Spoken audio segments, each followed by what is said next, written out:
अल्हम्दुलिल्लाहि रब्बिल आलमीन वस्सलातु वस्सलामु अला सय्यिदिल अंबिया वल मुरसलीन अम्मा बाद फ़अऊज़ु बिल्लाहि मिनश शैतानिर रजीम बिस्मिल्लाहिर रहमानिर रहीम। इब्तदाई तमहीदी गुफ्तगू मुफ्ती यूनुस अनस साहब ने और अल्लामा मदनी साहब ने आपके सामने की है। तो हज का सफ़र इंतहाई अहमियत का सफ़र है और चाहे इबादात हों या मामलात हों, बग़ैर इल्म के वो दुरुस्त नहीं हो सकते और हर चीज़ सीखने से आती है। ख़ुद ब खुद कोई माँ के पेट से सीख कर पैदा नहीं होता। तो हज ऐसी इबादत है जिसमें आप पैसा भी खर्च कर रहे हैं और जिस्मानी मशक्क़त भी उठा रहे हैं और मकसूद अल्लाह की रज़ा हासिल करना है। तो अल्लाह की रज़ा उसी तरह मिलेगी जिस तरह अल्लाह ने हुक्म फरमाया है। अपनी मर्ज़ी चलाएंगे तो उससे अल्लाह की रज़ा नहीं मिलेगी। अल्लाह का बंदा बनेंगे तो अल्लाह का बंदा वही होता है जो अल्लाह के कहे पर चलता है, जिसका उसने हुक्म दिया उसके मुताबिक अमल करता है, तो उसमें ही अल्लाह की रज़ा मिलेगी। उससे हटकर आप कुछ कर लें तो वो आदत होगी, इबादत नहीं होगी। इबादत होगी तब जब अल्लाह ने जैसा फरमाया उसके मुताबिक करेंगे। तो इसलिए किसी भी हुक्म को हल्का मत समझिए। अरे गलती हो गई, हो जाती है भाई, चल जाता है सब कुछ, बस अल्लाह माफ़ करने वाला है। तो अगर कहीं कफ़ारा है, कहीं दम है, कहीं सदका है, तो वो अल्लाह ही ने तो हुक्म दिया है उसका, तो माफ़ करेगा, बेशक वो करेगा, लेकिन ये अहकाम भी तो उसी ने दिए हैं, उसके ज़रिए ही माफ़ी मिलेगी। वो चाहे तो वैसे भी माफ़ कर दे, लेकिन उसके हुक्म को आप पसे पुष्ट डालकर फिर उससे उसकी रहमत की तवक्को कैसे रखेंगे। इसलिए हज में अगर कोई गलती हो भी जाए, तो अगर कोई जुर्म हुआ, उसका कोई कफ़ारा है, कोई दम है, कोई सदका है, तो उसके देने में हिचकिचाहट ना करें। ये दिमाग से निकाल दें कि अरे कुछ नहीं होता, ठीक है। तो हज मबरूर जिसकी जज़ा जन्नत है वो वही है कि जो उस तरीके से हज हो जिस तरह अल्लाह ने फरमाया है। तो हज की बुनियादी तौर पर 3 किस्में हैं।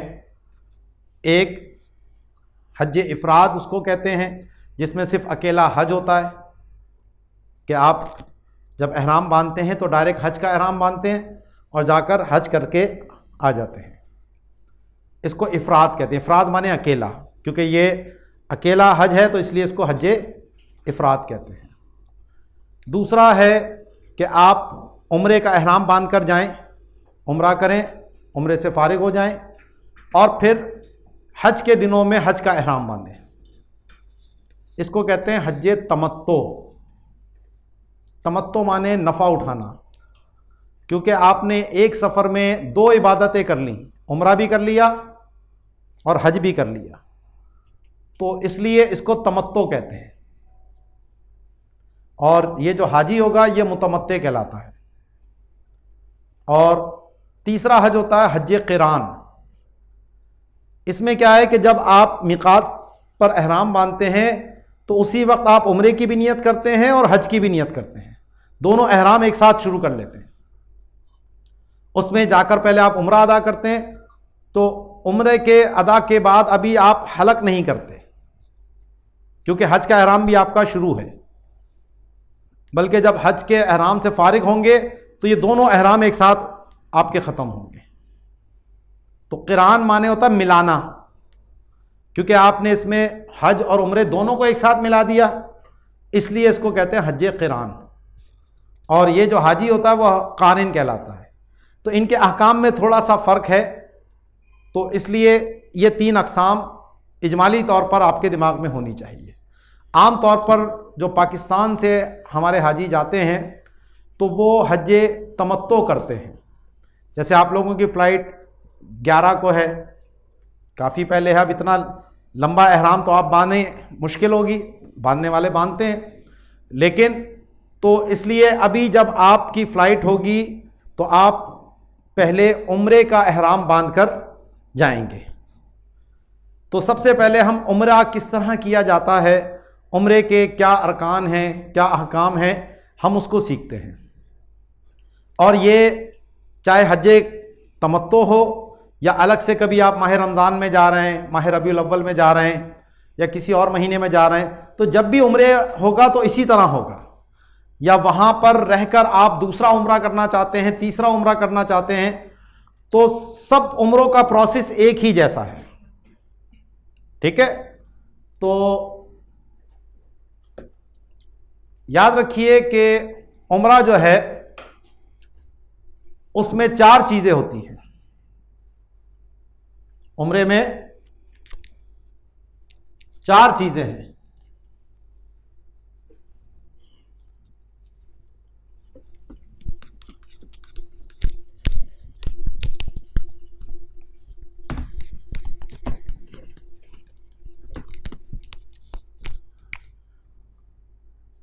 नंबर 1 एहराम, नंबर 2 तवाफ, नंबर 3 सई और नंबर 4 हलक या कसर। उम्रा कितनी चीज़ों का नाम है? 4 चीज़ों का। नंबर 1 एहराम, नंबर 2 तवाफ, नंबर 3 सई और नंबर 4 हलक या कसर। एहराम शर्त है, जैसे नमाज के कुछ शराइत होती हैं, कुछ अरकान होते हैं, कुछ वाजिबात होते हैं, कुछ सुन्नतें होती हैं, कुछ मुस्तहब्बात होते हैं। ऐसे ही है ना कि वज़ू के बगैर नमाज होगी तो वज़ू शर्त है, तो ऐसे ही एहराम शर्त है, फ़र्ज तवाफ़ है, सई वाजिब है और हलक या कसर की हैसियत सलाम की तरह है। जैसे एहराम से निकलने के लिए आप हलक या कसर करते हैं, जैसे नमाज को ख़त्म करने के लिए आप क्या करते हैं? सलाम फेरते हैं। ठीक है, तो ये 4 चीज़ों का नाम उम्रा है। अब इनमें तफसील है, इस तफसील को समझना ज़रूरी है।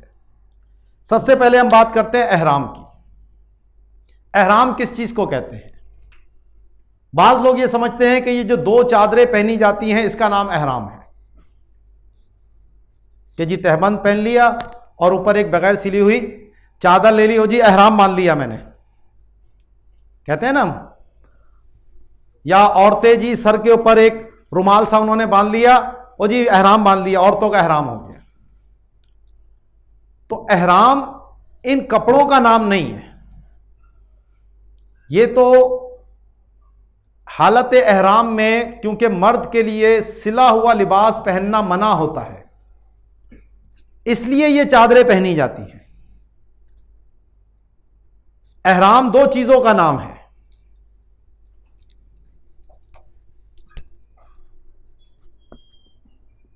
नियत और तलबिया। एहराम कितनी चीजों का नाम है? नियत और तलबिया। जैसे नमाज में हम तकबीर तहरीमा कहते हैं तो उससे हम नमाज में दाखिल हो जाते हैं।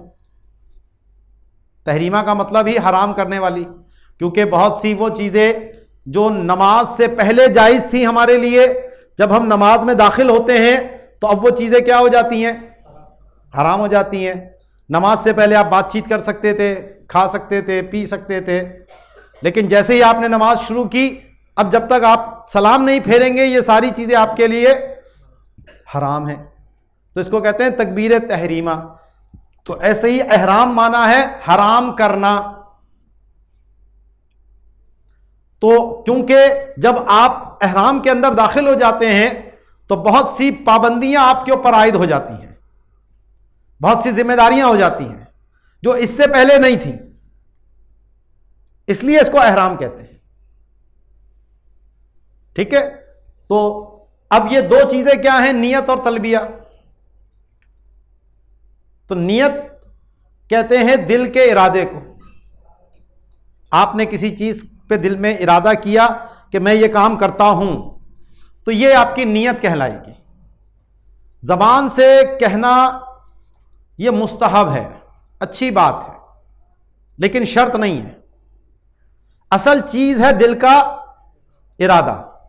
आपने दिल में इरादा किया, जबान से वही अल्फाज भी अदा किए, तो ये आपकी नियत होगी। लेकिन दिल में इरादा नहीं है, जबान पे अल्फाज हैं, ये नियत नहीं है। तो अब अरबी जबान में किताबें आपके पास हैं, तो नियत वो अरबी में लिखी है, तो अगर उसका मतलब ही नहीं पता कि ये है क्या और वैसे ही पढ़ लिया तो नियत होगी, क्योंकि भाई आपको तो पता ही नहीं क्या है, तो इरादा कैसे होगा जब मालूम ही नहीं है। तो असल चीज दिल का इरादा है कि आप दिल में यह नियत करें कि मैं उम्रे के एहराम की नियत करता हूं। आपने ये दिल में इरादा कर लिया, यह आपकी नियत हो गई। अब आप चाहें तो अरबी में भी कह लीजिए, अल्लाहुम्मा इन्नी उरीदुल उम्रता फयस्सिर हाली व तक़ब्बलहा मिन्नी फ़क़द नवैतुल उम्रता व अहरमतु बिहा। यह आपने अल्फाज कह दिए, इसका मतलब क्या है कि ए अल्लाह, मैं उम्रे का इरादा करता हूं, तो तू इसको मेरे लिए आसान फरमा दे और मुझसे इसको कबूल फरमा ले। मैंने उम्रे की नियत की और मैंने उम्रे का एहराम बांधा। तो यह आपने चाहे उर्दू में कह लिए, अरबी में कह लिया, लेकिन दिल में होना जरूरी है। तो यह आपकी होगी नियत। लेकिन अभी महज नियत करने से आपका एहराम शुरू नहीं हुआ। जैसे हम नमाज के लिए खड़े होते हैं, नियत करते हैं, नियत की मैंने मसलन 4 रकात नमाज फ़र्ज़ ज़ोहर वास्ते अल्लाह ताला के, ठीक है, लेकिन क्या अभी नमाज आपकी शुरू हो गई? कब शुरू होगी? जब आप अल्लाहु अकबर कहेंगे, ठीक है ना। ऐसे ही यहां पर सिर्फ नियत से एहराम शुरू नहीं हुआ, उसके साथ आपको तलबिया कहना है। तलबिया से मुराद यहां पर कोई भी अल्लाह का खालिस जिक्र, जो ये लब्बैक अल्लाहुम्मा लब्बैक के जो अल्फाज हैं, इनसे करना ये सुन्नत है। तो इसकी जगह पर अगर किसी ने सुभान अल्लाह, अल्हम्दुलिल्लाह, अल्लाहु अकबर कह दिया तो भी एहराम हो जाएगा उसका बारह। लेकिन तलबिया के साथ कहना, जो मुरव्वजा तलबिया है, ये सुन्नत है। तो लब्बैक आप लोगों को याद है, तो पढ़ें साहब मेरे साथ मिलकर, लब्बैक अल्लाहुम्मा लब्बैक लब्बैक ला शरीक लक लब्बैक इन्नल हम्दा वन निअमता लक वल मुल्क ला शरीक लक लब्बैक अल्लाहुम्मा लब्बैक लब्बैक ला शरीक लक लब्बैक इन्नल हम्दा वन निअमता लक वल मुल्क ला शरीक लक लब्बैक अल्लाहुम्मा लब्बैक लब्बैक ला शरीक लक लब्बैक इन्नल हम्दा वन निअमता लक वल मुल्क ला शरीक लक। जब भी लब्बैक पढ़ें तो कोशिश करके 3 मरतबा पढ़ना, यह मुस्तहब है। तो ये जब 2 चीजें मिल गई तो आपका एहराम शुरू होगा, ठीक है, इतनी बात वाज़ेह है। अब इस एहराम से पहले कुछ काम कर लेना मुस्तहब है, कि जब आप एहराम शुरू करना चाहते हैं तो इससे पहले आप क्या करें कि गुस्ल कर लीजिए, ताकि जिस्म का मैल पसीना वगैरह वो दूर हो जाए। सफाई का आला इंतज़ाम कीजिए, जिस्म के फाजिल बाल दूर कर लीजिए, नाखून वगैरह काट लीजिए, ठीक है, मूछें वगैरह छोटी करनी है वो कर ली, क्योंकि हालत एहराम में फिर आपके लिए बाल काटना, नाखून काटना, बदन का मैल छुड़ाना, ये सारी चीज़ें ममनू हो जाएंगी। तो ये जो गुस्ल है ये नज़ाफ़त के लिए है, इसलिए अगर औरत मखसूस अय्याम में भी है तो वो गुस्ल से अभी पाक तो नहीं होगी, लेकिन वो मखसूस अय्याम में एहराम बांध सकती है, बल्कि बांधना होगा उसको। तो इसलिए वो भी ये गुस्ल करेगी। यहां ये जो गुस्ल है ये नजाफत सफाई सुथराई के लिए है, ठीक है। तो आप ये गुस्ल कर लीजिए, नाखून वगैरह काट लिए, सब कुछ जो सफाई सुथराई के मामलात। या अगर गुस्ल का मौका नहीं है, कोई और प्रॉब्लम है, तो कम से कम ताज़ा वुजू कर लीजिए, ठीक है। उसके बाद जो मर्द हजरात हैं तो वो अपना सिला हुआ लिबास उतार कर उसकी जगह पर 2 चादरें इस्तेमाल करेंगे, एक बतौर तहबंद के और एक ऊपर के बदन को ढांपने के लिए।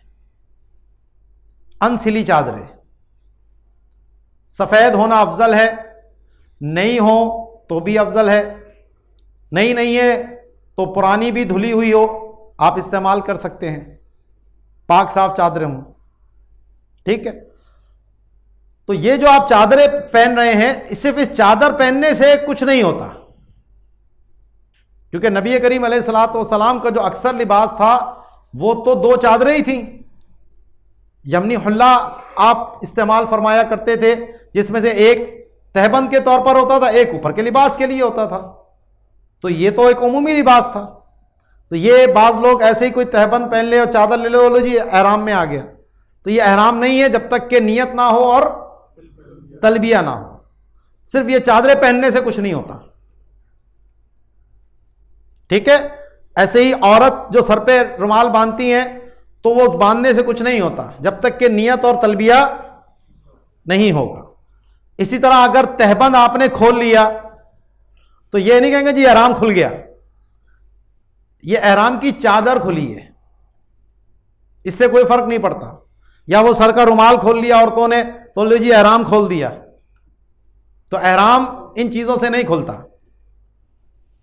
आपका तहबंद मैला हो गया, आप दूसरा पहनना चाहते हैं पहन सकते हैं, कोई मसला नहीं। जैसे लिबास मैला हो गया चेंज करते हैं ना, ऐसे आपने तहबंद चेंज कर लिया, नापाक हो गया मिसाल के तौर पर, आपने दूसरा बांध लिया तो बांध सकते हैं। गुस्ल किया तो तहबंद खोल के गुस्ल होगा ना। तो बाद लोग ये समझते हैं कि वो जी एहराम खुल गया, तो ये दिमाग से गलत फहमी निकाल लीजिए कि इन 2 चादरों का नाम एहराम है। नहीं, एहराम नाम है नियत और तलबिये का। ये बात वाज़ेह हो गई। गुस्ल कर लिया, सफाई सुथराई कर ली, मर्दों ने चादरें पहन ली। औरत अपना मखसूस जो लिबास जो पहनती हैं उनके लिए कोई मखसूस लिबास नहीं है, जो घर का लिबास है वही उनके एहराम है।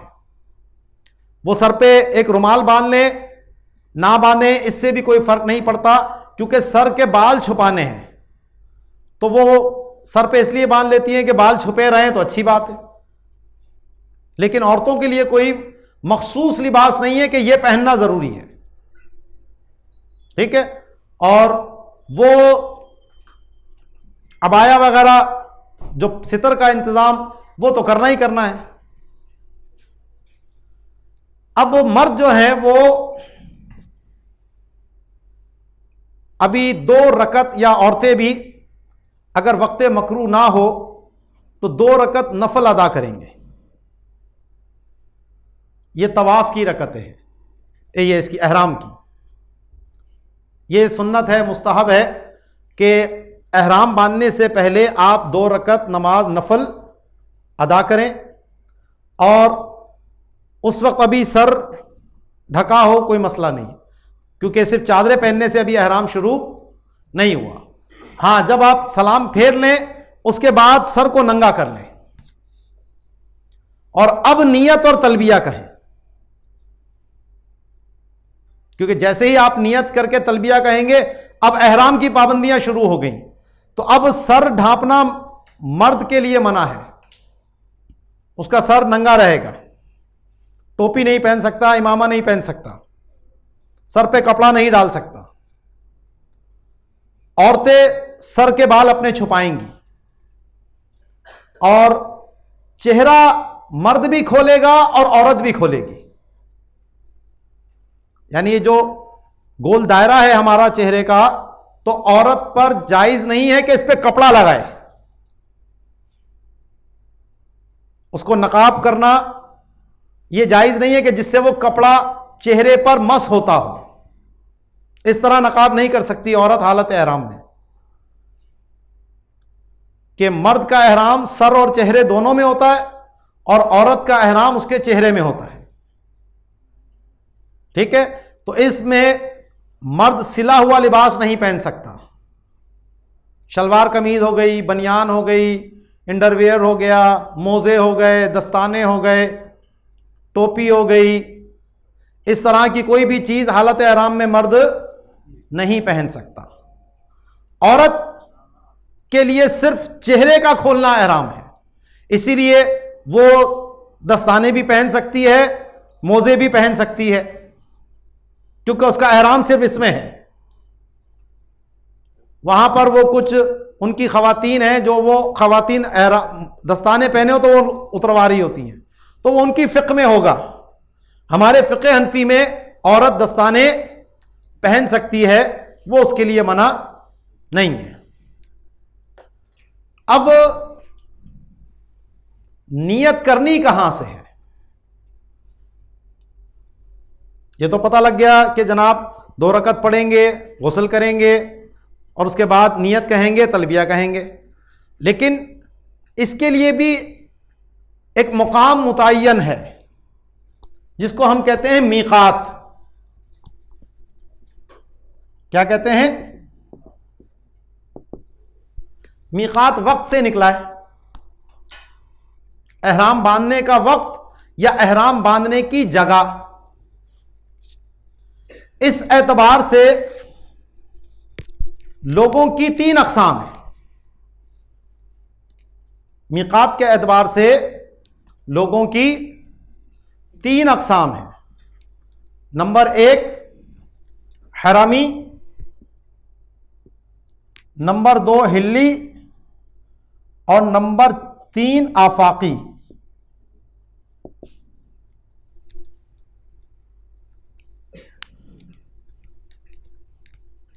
ये लाइट बंद करके समझ आएगा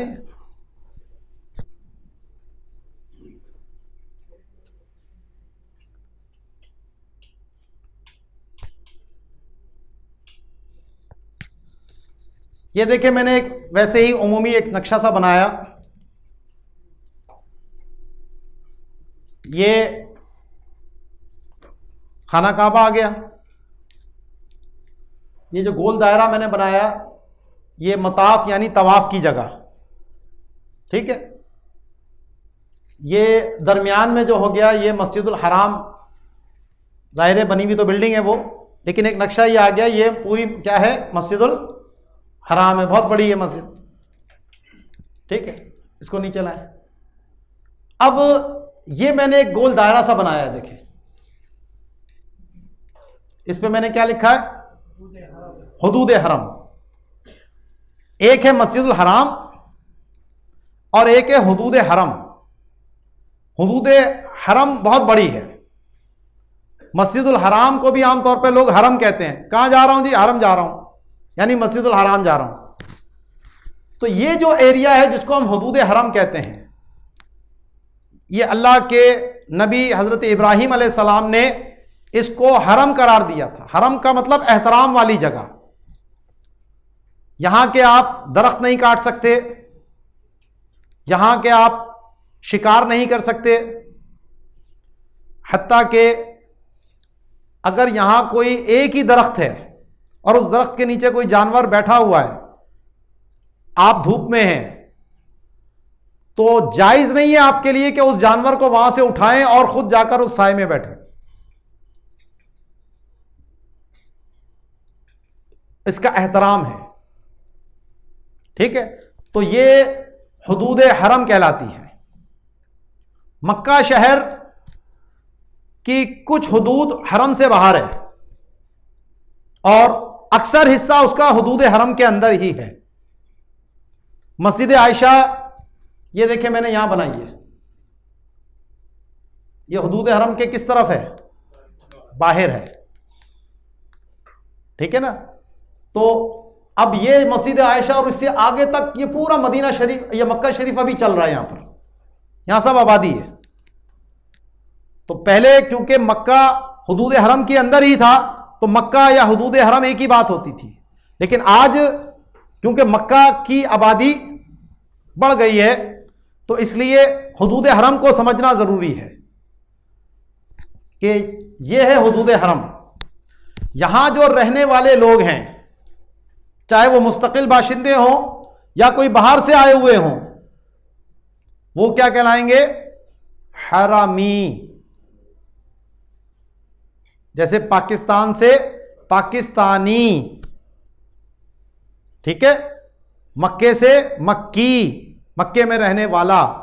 तो ऐसे ही हरम से हरामी यानी हरम का रहने वाला, ठीक है। अच्छा, एक ये लकीर ये चल रही है, इसको छोटा करें, छोटा छोटा करें। ये देखें, मैंने यहां ये मिकात लिखा हुआ है, ये हुदूद हरम है। एक दूसरी लकीर ये है जिसको हम मिकात कहते हैं और इसको आफाक कहा जाता है इस इलाके को। इस लकीर के बाहर जितना भी इलाका है ये सब आफाक है। जैसे पाकिस्तान है, पाकिस्तान इस लकीर के इस तरफ है, हिंदुस्तान, बांग्लादेश, यमन, ये सारे इलाके जो हैं ये सब क्या है? इस लकीर के बाहर हैं। तो इसको हम कहते हैं आफाक, और यहां का रहने वाला क्या कहलाएगा? आफाकी। और इन दो लकीरों के दरमियान ये जो अब इलाका है ये कहलाता है हिल।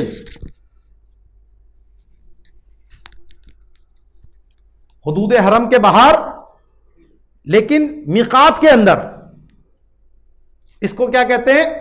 हिल। और यहां का रहने वाला क्या कहलाएगा? हिल्ली। जैसे जद्दा शरीफ देखें, वो मैंने बनाया है, हुदूद हरम के बाहर है लेकिन इस लकीर के अंदर है। तो जद्दा पूरा शहर जो है वो हिल में है, जद्दा के रहने वाले हिल्ली कहलाएंगे। आप किसी काम से अगर वहां गए तो आप भी हिल्ली हो गए, हरम में आ गए तो हरमी हो गए, और इस लकीर के बाहर चले गए तो आफाकी हो गए। तो इस एतबार से लोगों की कितनी किस्में हो गई? 3 किस्में हो गई। जो हुदूद हरम के अंदर रह रहे हैं वो हरमी, जो मिकात के बाहर रह रहे हैं वो आफाकी, और जो हिल और मिकात के अंदर रह रहे हैं वो हैं हिल्ली। तो इस एतबार से तीनों की एहराम बांधने की जगह अलग अलग है। इसको बहुत अच्छी तरह समझना जरूरी है। इसमें अक्सर लोग गलती करते हैं। आप कहां मौजूद हैं और कहां से आप एहराम बांधना चाहते हैं, इसको अगर आपने समझ लिया तो कभी गलती नहीं होगी इंशाअल्लाह। तो अगर आप ये आफाक से आ रहे हैं, मसलन पाकिस्तान से आप उम्रे के लिए या हज के लिए जाना चाहते हैं, तो दुनिया के किसी भी तरफ से आप आ रहे हैं तो 5 जगह ऐसी हैं कि लाजमन आपको इनमें से किसी ना किसी की तरफ से इंटर होना पड़ेगा। या तो आप यमन की तरफ से आ रहे होंगे, या आप इराक वाली जानिब से आ रहे होंगे, या आप मुल्क शाम की तरफ से आ रहे होंगे, या मदीने शरीफ की तरफ से आ रहे होंगे, या जो मौजूदा रियाज है जद्दा या ताइफ की तरफ से आप आ रहे होंगे। तो इन 5 जगहों पर कुछ निशानियां, कुछ अलामात मौजूद हैं जो हजरत इब्राहीम अलैहिस्सलाम ने मुकर्रर की थी। हुजूर अलैहिस्सलाम ने उसको बरकरार रखा। तो ये 5 किस्म की मिकातें कहलाती हैं। तो जो भी आफाकी अगर वो हरम के अंदर आना चाहता है तो उस पर लाजिम है कि इस बाउंड्री को क्रॉस करने से पहले पहले वो हज या उम्रे के एहराम की नियत करना उस पर वाजिब है, लाजिम है। अगर उसने बगैर एहराम के इस बाउंड्री को क्रॉस कर लिया और मक्के आ गया तो उस पर एक दम भी लाजिम हो जाएगा और हज या उम्रा करना भी लाजिम होगा। बात समझ आई? कि कोई भी शख्स जो इस लकीर के इस तरफ रहता है तो ये इस हरम का हक है कि अगर आप यहां आना चाहते हैं तो ये इसका एहतराम है कि बगैर एहराम के आप यहां इंटर नहीं हो सकते। आप पर लाजिम है कि या तो हज का एहराम बांधें या फिर उम्रे का एहराम बांधें। और वो एहराम कहां बांधना होगा? इस बाउंड्री से पहले पहले। अगर आप यमन की तरफ से आ रहे हैं तो कोहे यलमलम उसका नाम है। अगर इराक की तरफ से आ रहे हैं तो ज़ाते इर्क एक जगह का नाम है। अगर आप शाम की तरफ से आ रहे हैं तो जोहफा या अब आजकल वो राबिख कहलाता है उसका नाम।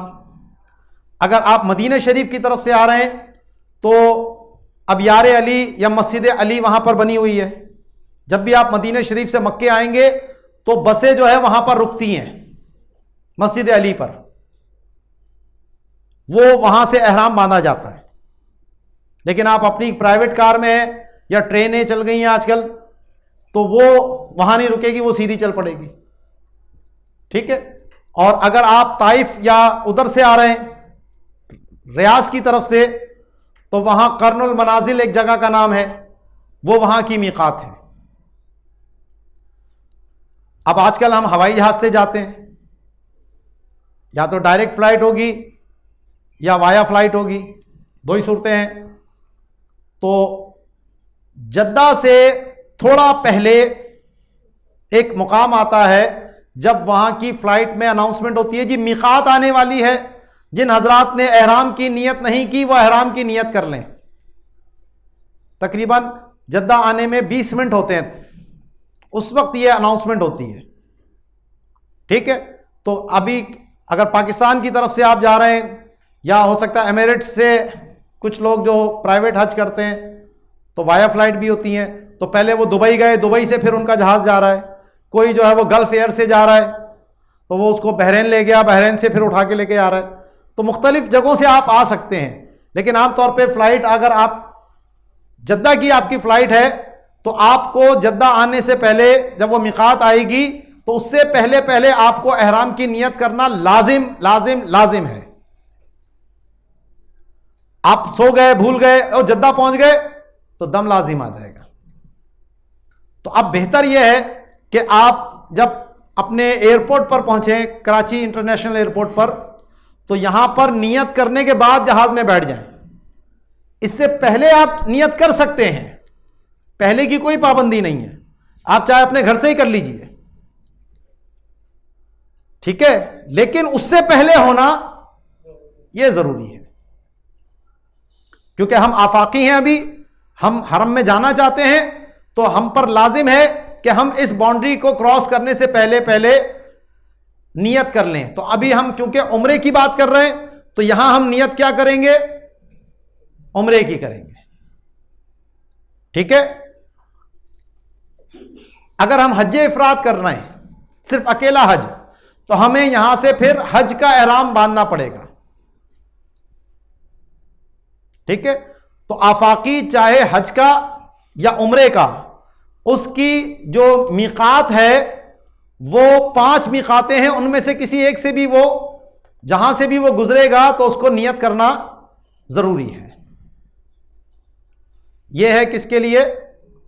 आफाकी के लिए। दूसरा आ जाइए जनाब हिल्ली के लिए। हिल में रहने वाले, क्योंकि इनका आना जाना हरम में लगा रहता है, तो शरीयत ने इनको ये रुख्सत दी है कि वो बग़ैर एहराम की नियत के मक्के आ जा सकते हैं, क्योंकि इनको बार बार एहराम की नियत करने में हरज है। इसलिए इनको शरीयत की तरफ से ये छूट है कि अगर इनका हज या उम्रे का इरादा नहीं है तो ये बग़ैर एहराम के मक्के जा सकते हैं। मसलन जद्दे का रहने वाला है, अब जद्दे वाले बग़ैर एहराम के मक्के आ सकते हैं, जा सकते हैं, कोई मसला नहीं। या आप पाकिस्तान से गए, उम्रा कर लिया, उम्रा करने के बाद आप किसी रिश्तेदार से मिलने जद्दा चले गए, या कोई ख़रीदारी करने चले गए, या वैसे ही शहर देखने चले गए, जी चलो हम देखें ज़रा क्या है। तो वापस जद्दे से जब आप मक्के आए और आपका उम्रे का नियत नहीं है, हज की नियत नहीं है, तो बग़ैर एहराम के भी आप आ सकते हैं, क्योंकि आप किधर गए थे? हिल में गए थे। क्योंकि जद्दा कहाँ है? हिल के अंदर है, तो हिल्ली को यह इजाजत है कि वो बगैर एहराम के हुदूद हरम में आ सकता है। आफाकी को यह छूट नहीं है। हां, अगर हिल्ली शख्स हज या उम्रा करना चाहता है तो इसके ऊपर भी अब लाजिम यह होगा कि हुदूद हरम से पहले पहले एहराम की नियत करे। आफाक वालों के लिए यहां जरूरी था, ये तो अंदर रह रहे हैं तो ये अपने घर से कर लें, या बिल्कुल जब चेक पोस्ट आती है वहां उससे पहले पहले कर लें। तो जब आप मक्के के अंदर इंटर होने लगते हैं, हुदूद हरम में दाखिल होने लगते हैं, तो वहां चेक पोस्टें बनी हुई हैं, बाकायदा बोर्ड सा वो बना हुआ है, दरवाजा सा, और हुदूद हरम स्टार्ट उसको मेंशन किया हुआ है, नुमाया करके लिखा हुआ है कि अब आप हुदूद हरम में दाखिल हो रहे हैं। हरम स्टार्ट हेयर, हरम यहां से शुरू होता है। तो इसमें हिल्ली के लिए लाजिम होगा कि वो हुदूद हरम में दाखिल होने से पहले पहले हज या उम्रे की नियत कर ले, अगर वो हज या उम्रे के लिए जा रहा है। अगर वैसे ही जा रहा है फिर कोई मसला नहीं। समझ आई बात?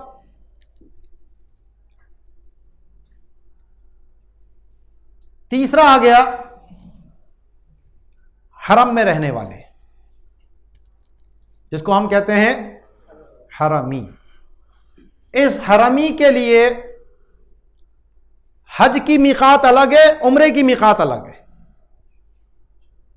अगर ये मक्के में रहने वाला उम्रा करना चाहता है तो उस पर यह लाजिम है कि वो हुदूद हरम से बाहर जाएगा और हिल में जाकर उम्रे की नियत करेगा।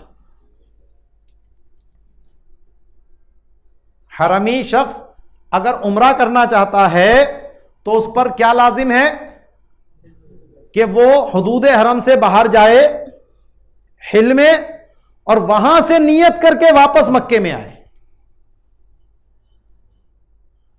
अगर उसने मक्के ही में नियत कर ली तो उसने शरीयत के हुक्म की खिलाफ वर्जी की और इससे दम लाजिम आएगा। दम का मतलब है एक बकरा या बकरी या गाय का 7वां हिस्सा या ऊंट का 7वां हिस्सा। ठीक है, यह किसके लिए है? हरमी के लिए। क्या करना चाहता है? उम्रा करना चाहता है, तो उस पर लाजिम है कि वो हरम से बाहर जाए।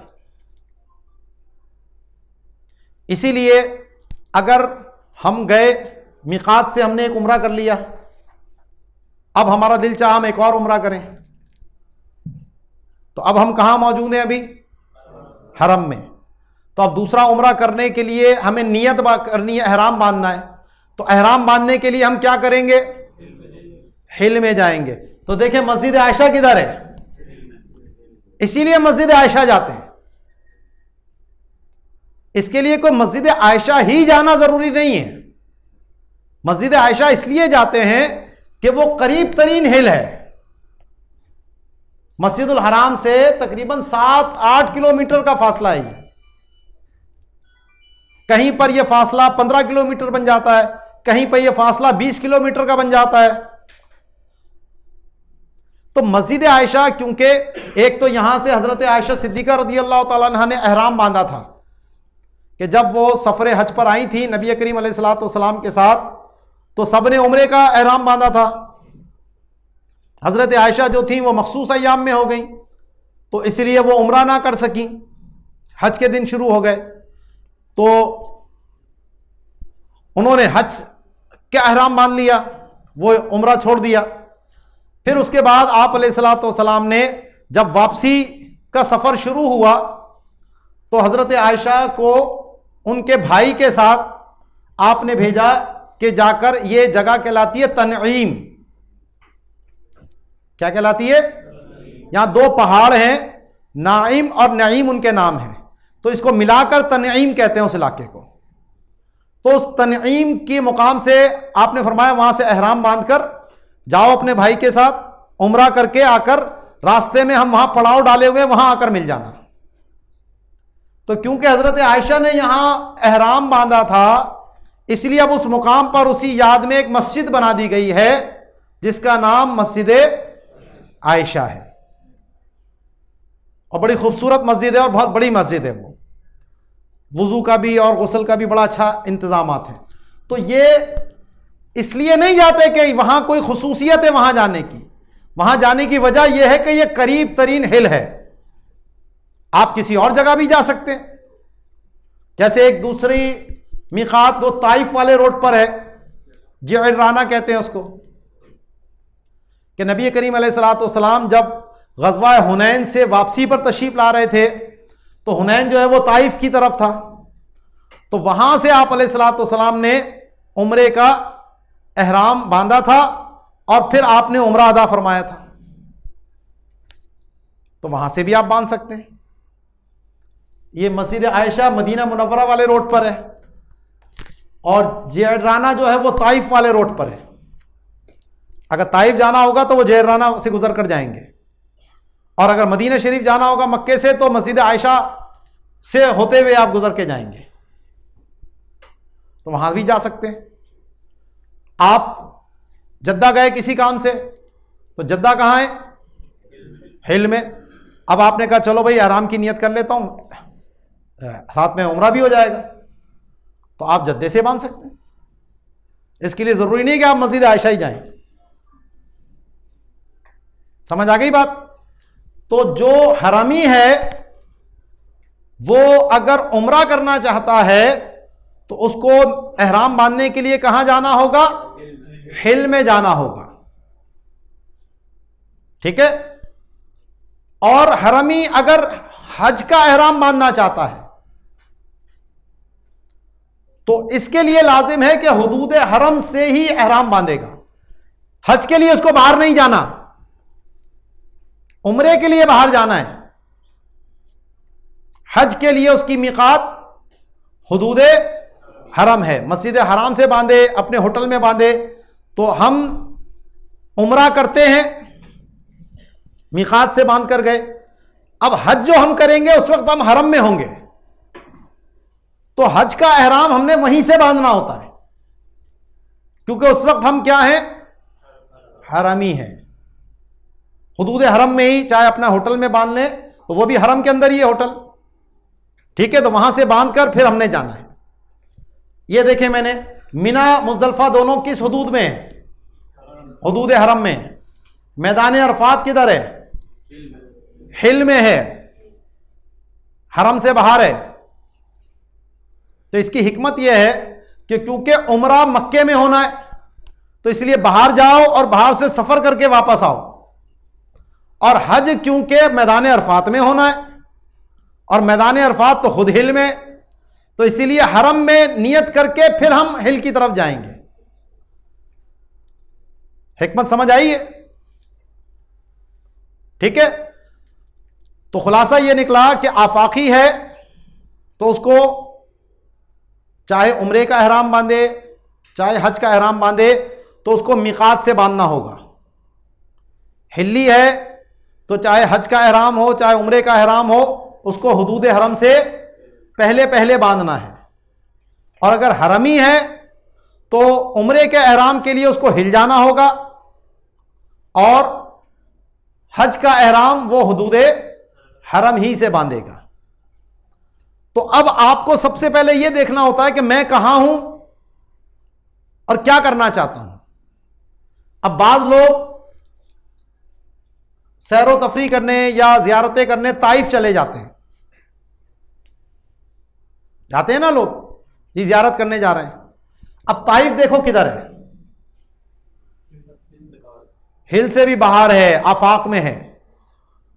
इसका मतलब है जब आप ताइफ गए तो आफाकी हो गए।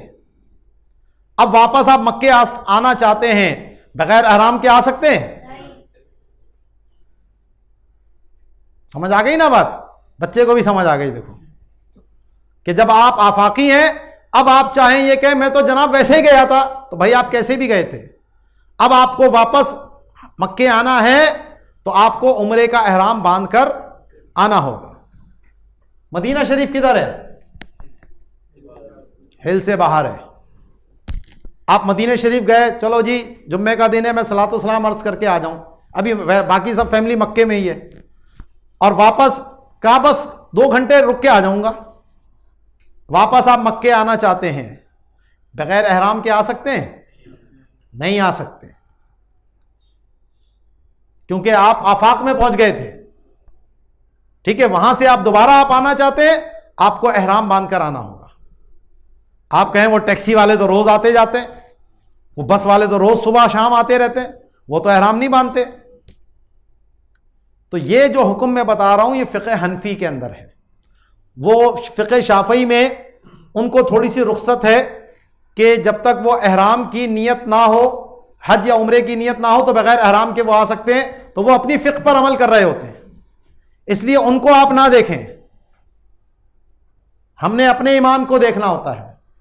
तो फ़िक़्ह हनफी में जो भी आफाकी है, जब हुदूद हरम में आना चाहेगा तो उस पर एहराम की पाबंदी ज़रूरी है। तो बहुत सारे लोग ऐसे ही घूमने फिरने जाते हैं ताइफ, और उन्हें पता भी नहीं होता मसला, वो बगैर एहराम के आ जाते हैं मक्के में, पता नहीं कितने दम चढ़ा दिए ऐसे ही। खास तौर पर ये उम्रे में जब जाते हैं ना, तो उम्रे आप तो फिर भी कुछ ये तरबियत ले रहे हैं, लेकिन उम्रे की तरबियत लेना तो हम समझते हैं कि जी उम्रा बड़ा आसान है, कोई मसला ही नहीं है, तो वो जियारतों पे ले जाते हैं उनको, और वहां से उनको फिर ऐसे ही लिया है, वो भी जाहिल और जो गए थे उन्हें भी कुछ नहीं पता, तो गए सवाब कमाने और उल्टा गुनाह लेकर आ गए। तो ताइफ आपने जाना है, बिल्कुल जाइए, लेकिन एहराम बांध के वापस आइए। हाँ, जद्दा आपने जाना है, बगैर एहराम के जाएं, बगैर एहराम के आ सकते हैं। तो इसलिए आपको ये नक्शे से इन चीज़ों को क्लियर होगा कि कौन सी चीज़ कहाँ पर है। जो आफाक में है उसका आफाक का हुक्म, जो हिल में है उसका हिल का हुक्म, और जो हरम का है उसका हरम का हुक्म। तो ये हमारी पहली चीज़ मुकम्मल हो गई, एहराम। एहराम किस चीज़ का नाम था? नियत और तलबिये का। अब एहराम बांधना कहां से है, तो यह तफसील मैंने आपको बता दी है। ये क्लियर है या कोई सवाल है इसमें किसी का?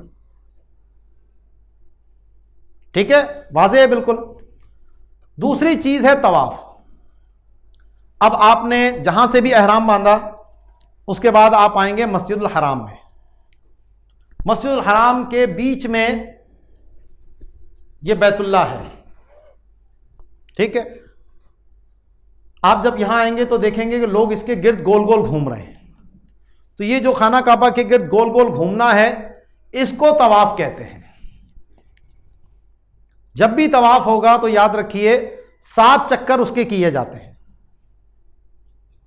इब्तिदा हजरे अस्वद से होती है और इख्तिताम भी हजरे अस्वद पे होगा।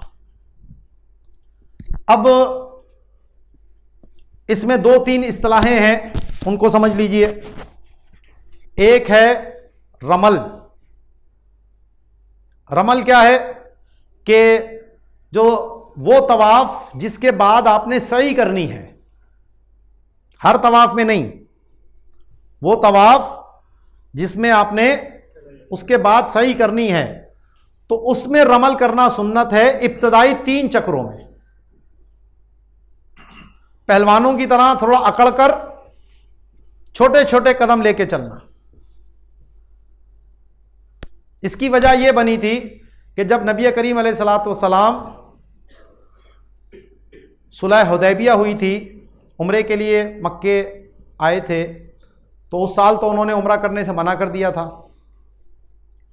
फिर सुलह हुई थी कि जी मुसलमान अगले साल उम्रे के लिए आएंगे, 3 दिन मक्के में रहेंगे, तो कोई हथियार नहीं लाएंगे, वो सारी जो शराइत हैं। तो उस साल 7 हिजरी में जब नबी करीम अलैहिस्सलातु वस्सलाम उम्रे के लिए तशरीफ़ लाए थे, तो मक्के वालों ने ये मुसलमानों पर यह कहा कि ये जो हिजरत करके मदीने गए थे, तो मदीने के बारे में ये था कि जी वहाँ की आबो हवा अच्छी नहीं है, इसीलिए उसका पहले नाम क्या था? यासरिब था, बीमारी का शहर। ये तो नबी करीम अलैहिस्सलाम जहाँ तशरीफ़ ले जाएं तो वो तो फिर तैबा और तूबा बरकत वाली जगह हो जाती है। ठीक है, तो अब जब उन्होंने ये कहा कि भाई मुसलमान तो मक्के से थे तो बड़े अच्छे थे, वहां गए तो बड़े कमजोर हो गए, तो फिर नबी अलैहिस्सलाम ने कहा जरा इनको अपने डोले शोले दिखाओ। तो वो जो इस्तिबा किया जाता है कि ये हाथ खोला जाता है कंधा, तो जरा थोड़ी सी पावर बाजू की, और फिर वो चल के भी उनको दिखाया, ये लो जी। वैसे ये चाल अल्लाह को पसंद नहीं है, लेकिन इस मुकाम पर अल्लाह को ये चाल पसंद है। तो उस वक्त उन कुफ्फारे मक्का को दिखाने के लिए था, आज तो वो नहीं है, लेकिन जब फतह मक्का हो गया तब भी नहीं थे। और नबी अलैहिस्सलाम ने जब हज फरमाया फतह मक्का के बाद 10 हिजरी में, तो उस मौके पर उस याद को बरकरार रखने के लिए कि एक वो भी वक्त था जब मुसलमान इस तरह आए थे, लेकिन आज अल्हम्दुलिल्लाह सभी मुसलमान हैं। लेकिन उस वक्त को याद रखा तो आप अलैहिस्सलाम ने उस तरीके से यह तवाफ किया ताकि हमें वो याद ताजा रहे। तो इस सुन्नत को यहां अदा किया जाएगा। ठीक है, और दूसरी इस्तिलाह है इस्तिबा। इस्तिबा क्या है कि ये वाला जो सीधा कंधा है इसको खोल लें, चादर को यहां से बगल के नीचे से निकालकर पल्लू जो है वो उल्टे कंधे पर डाल लें।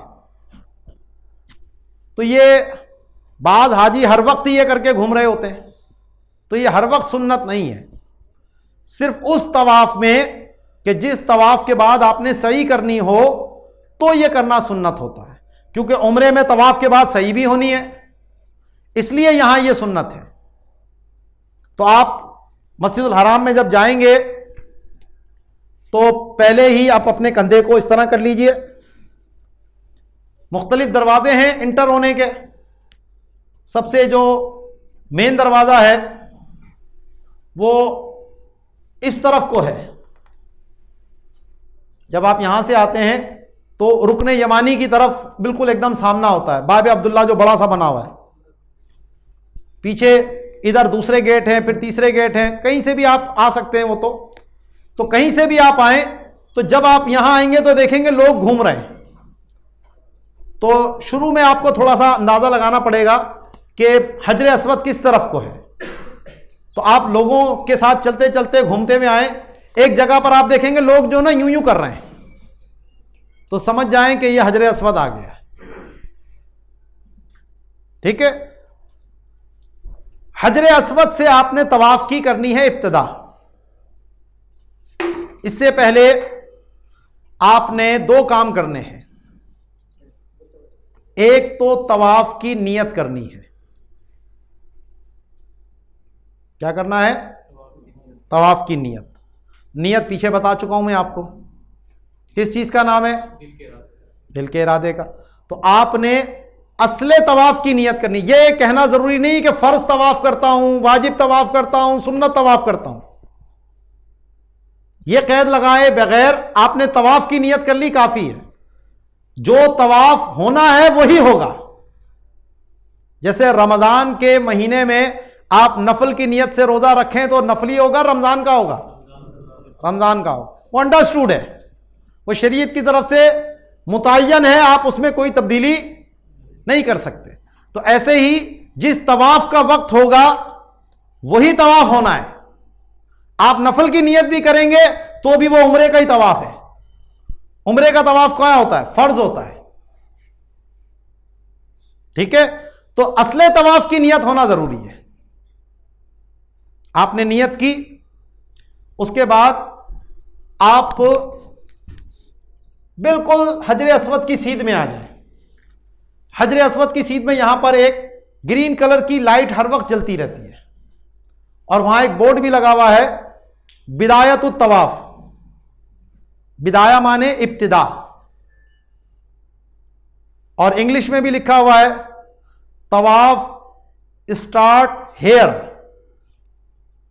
तवाफ यहां से शुरू होता है। तो आप उसकी सीध से अंदाजा लगा लेंगे कि जनाब ये हजर अस्वद की मैं सीध में आया हूं। तो जो भी तवाफ होगा उसकी इब्तिदा में आपको इस्तिलाम करना है। एक इस्तिलाह है इस्तिलाम। इस्तिलाम क्या है? वैसे तो असलन यह है कि हजर अस्वद पर हाथों को रखकर और बिस्मिल्लाहि वल्हम्दुलिल्लाहि वल्लाहु अकबर वस्सलातु वस्सलामु अला रसूलिल्लाह कहकर अपने दोनों हाथों को चूम लेना। ठीक है, यानी ये इसका सलाम है, हजर अस्वद को सलाम करना एक किस्म का, यहां से शुरू होता है। तो ये इस्तिलाम कहलाता है। अब रश होगा, आप करीब तो होंगे नहीं, दूर होंगे, तो दूर से ही फिर ऐसे इशारा करना गोया कि आपके हाथ हजरे अस्वद के ऊपर हैं और हाथों को आपने उठाना है कानों तक और यूं सीधा करके, और ऐसे इशारा और होंठों पर हाथों को रख लेना है। इसके लिए कोई आवाजें नहीं निकलेंगी, यूं यूं जो निकालते हैं ना आवाजें, तो भाई सिर्फ हाथ रखना है।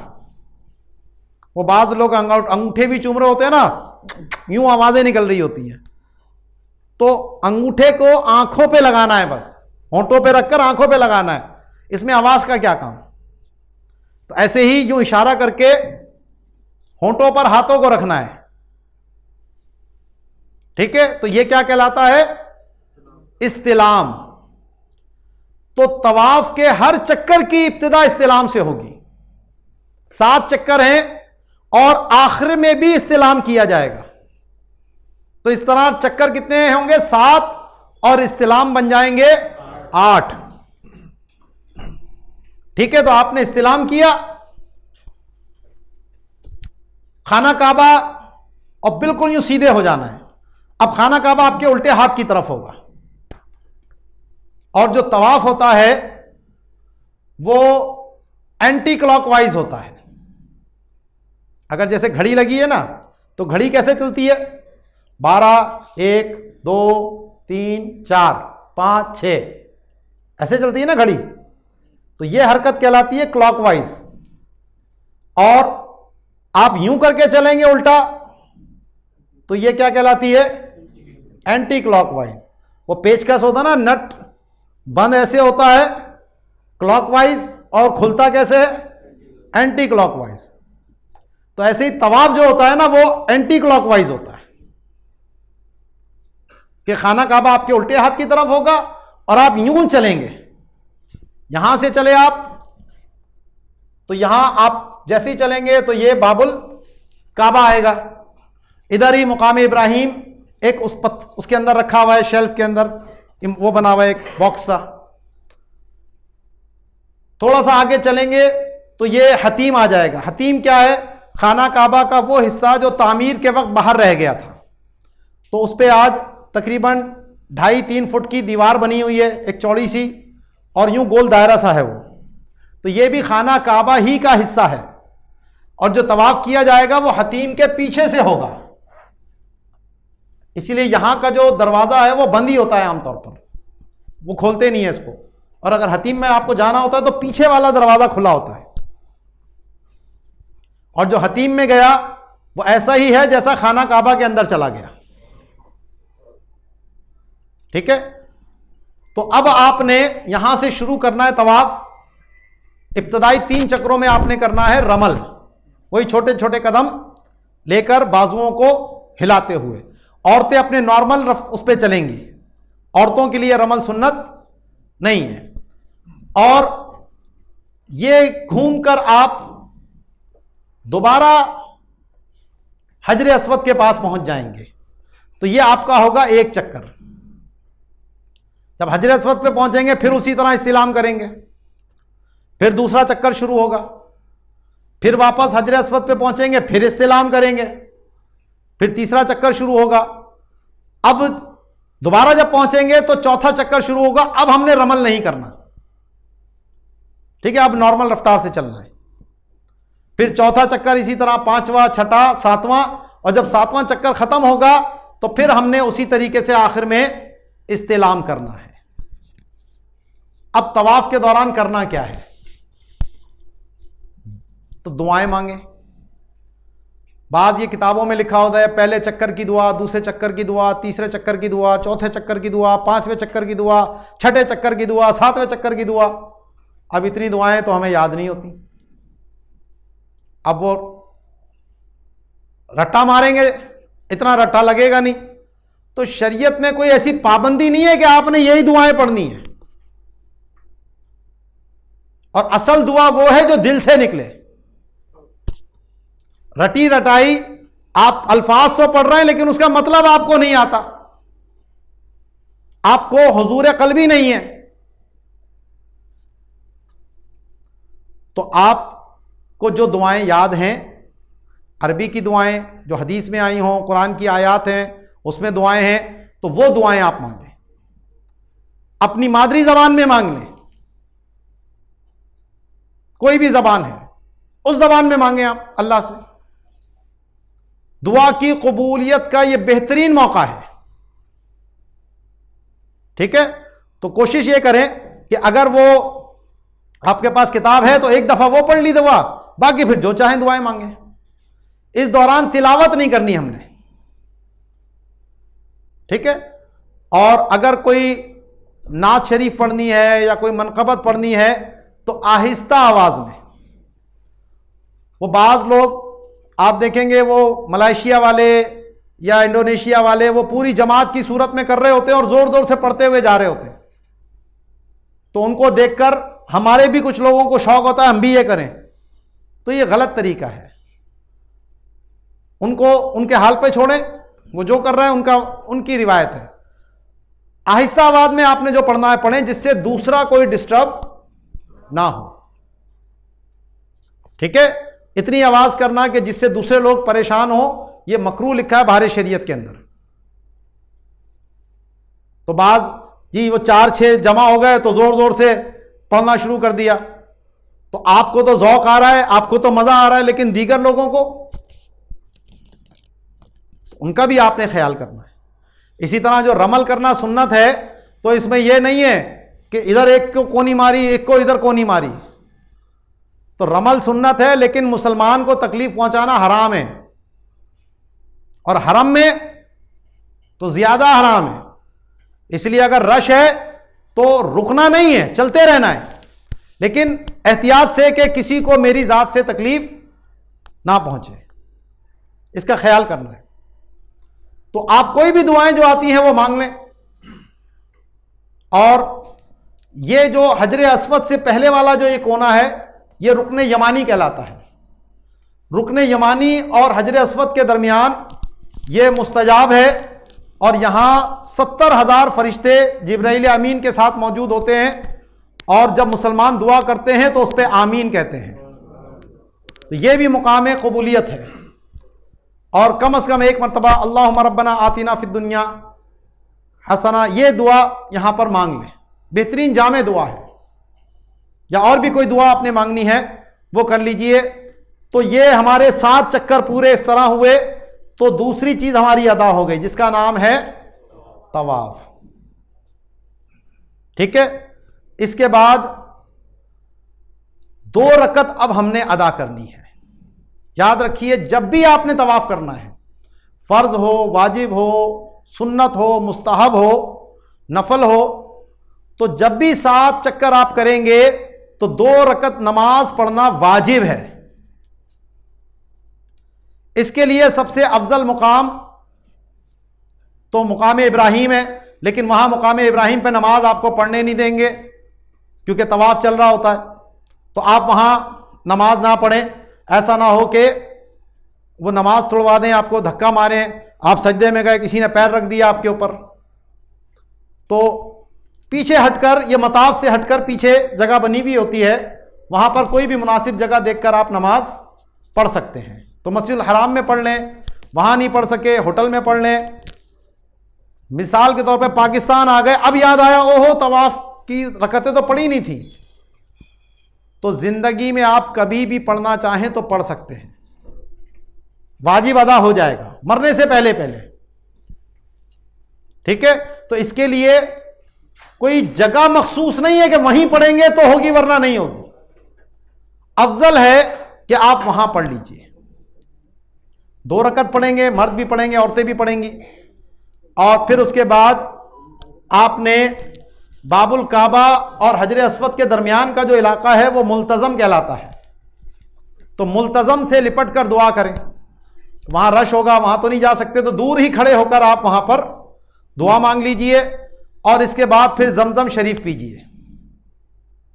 जमजम की वहां टंकियां लगी हुई होती हैं, कोशिश करें अपने साथ, जैसे छोटी बोतल है तो ऐसी बोतल में जमजम भर लीजिए और उससे जितना पीना है पी लीजिए। कोशिश करें, क्योंकि जिस्म गर्म होता है, तो ठंडे पानी से जितना आप परहेज करेंगे उतना आपका फायदा होगा। अक्सर लोग वहां बीमार होते हैं गले की वजह से, ठंडा गर्म होता है। क्यों होता है? कि वो पसीना आया हुआ है ठीक ठाक और वो लेकर बिल्कुल यख पानी हो रहा होता है वहां जो उसमें लगा हुआ होता है, उससे उन्होंने चढ़ा लिया पानी ठंडा, तो सबसे पहले गले पे अटैक हुआ। गले पे अटैक हुआ, बुखार हो गया। अब बुखार हो गया तो आप ना आपसे तवाफ होगा, ना आपसे सही होगी, परेशानी अलग होगी। तो अपनी सेहत का ख्याल करना है तो ठंडी पानी से उस वक्त गुरेज कीजिए। पहले से जमजम भर के रख लेंगे, वो नॉर्मल हो चुका होगा, या वहां से अगर पीना है तो कुछ कूलर रखे होते हैं तो उस पर गैर मुबर्रद लिखा होता है, वो ठंडा नहीं होता, सादा होता है, वो पानी आप पी लीजिए। उस वक्त ठंडे पानी की तलब तो हो रही होती है, लेकिन अगर आप सब्र करेंगे तो आप ही का फायदा है। ठीक है जी, ये आपका हो गया तवाफ। इसके बाद आपने 2 रकत भी पढ़ ली, मुल्तज़म पे दुआ भी मांग ली और जमजम शरीफ भी पी लिया। जमजम जिस नीयत से पिया जाए ये काफ़ी है।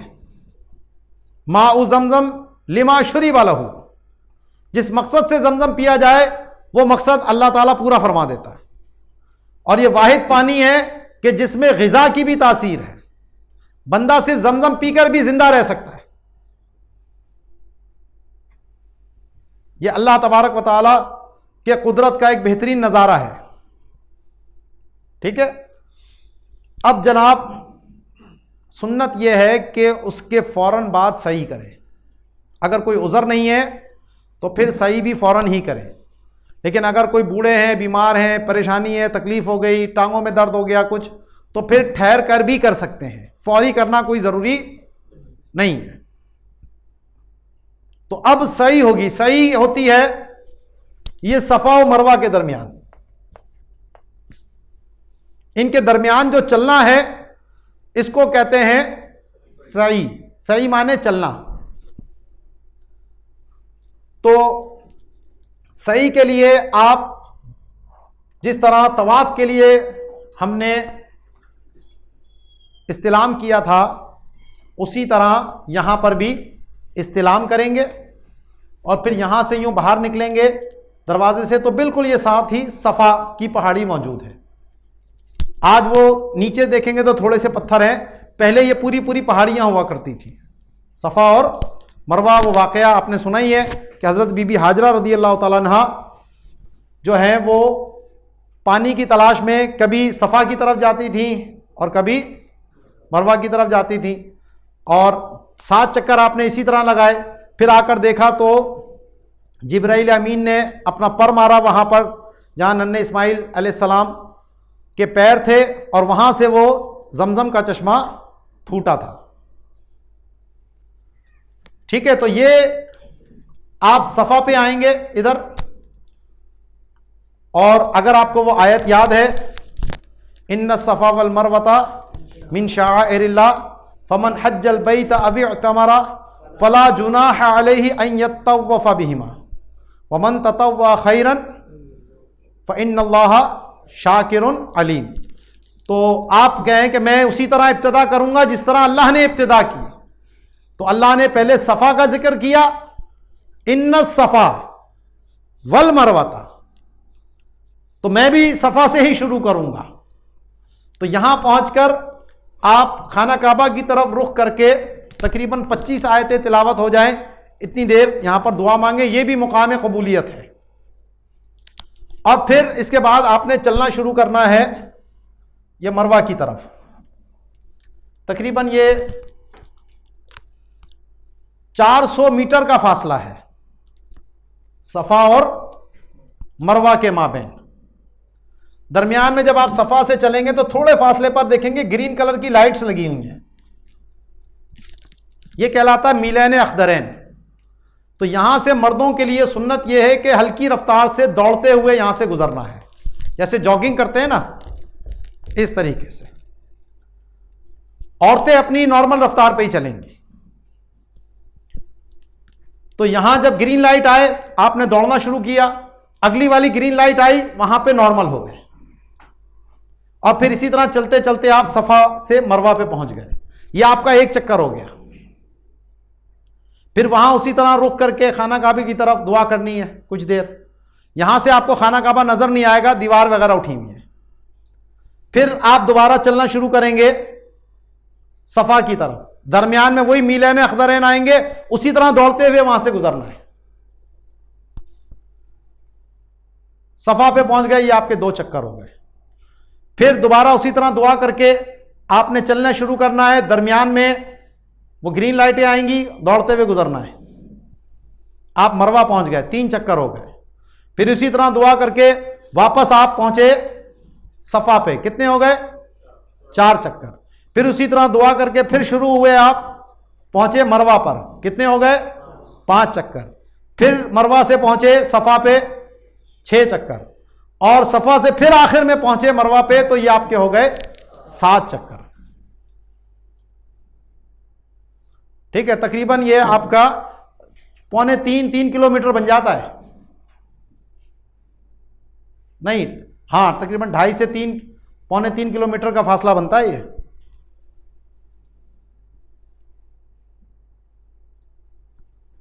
और तकरीबन ये आराम से आपका आधे घंटे में हो जाते हैं अगर सही रफ्तार से चले, और ज़रा स्लो स्लो चलें तो 35 मिनट 40 मिनट में हो जाता है। तवाफ में भी आपको रश ना हो तो 25 मिनट से आधे घंटा लगता है, और अगर रश हो तो फिर 2 घंटे भी लग सकते हैं। ये मौके की मुनासबत से है। आमतौर पे 35 से 40 मिनट में तवाफ हो जाता है। तो ये दोनों चीज़ें 1.5 घंटे के अंदर आपकी हो जाएंगी, तवाफ भी और सही भी। दरमियान में ग्रीन जब भी आएगा वो आपने दौड़ते हुए ही गुजरना है, और सही के बाद 2 रकत पढ़ लेना ये मुस्तहब है। ठीक है जी। अब ये सही करना वाजिब था, तवाफ करना फर्ज था। अब चौथी चीज क्या रह गई? हलक या कसर। तो जब भी उम्रे से आपने फारिग होना है तो हलक या कसर करना जरूरी है। अगर सर पे बाल नहीं है तो भी उस तरह फेरा जाएगा।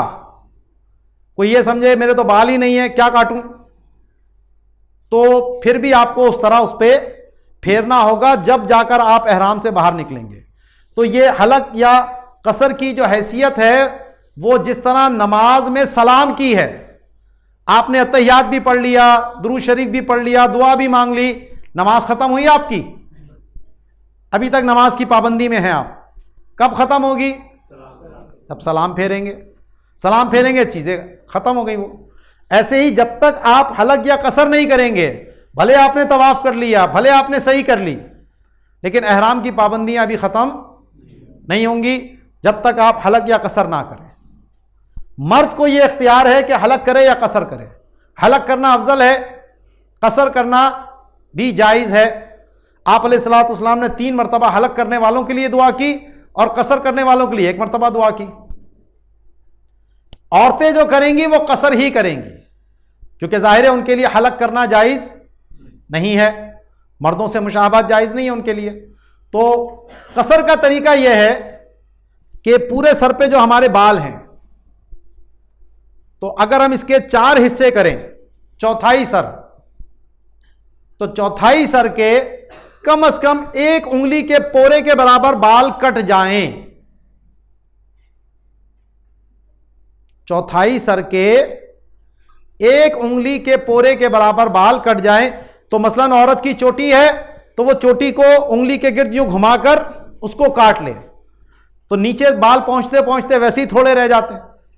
तो अगर वो चौथाई तक हैं तो वो कसर हो जाएगा, ठीक है। अगर उससे कम है तो थोड़ा ऊपर से काटना पड़ेगा फिर, कि कम से कम चौथाई सर के बाल कट जाएं। अगर मर्दों ने कटवाना है तो इसी तरह करना है।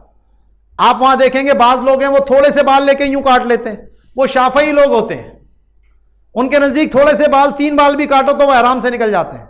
उनकी देखा देखी आपने नहीं करना कि वो भी तो मुसलमान है, वो भी तो 3 बाल काट रहे थे। वो बाज लोग हमारे पूछते हैं ना, ये जिन्होंने नकली बाल लगाए हुए वो उम्रा करके आते हैं तो इनके तो बाल वैसे ही रहते हैं, उनका मसला है, ठीक है।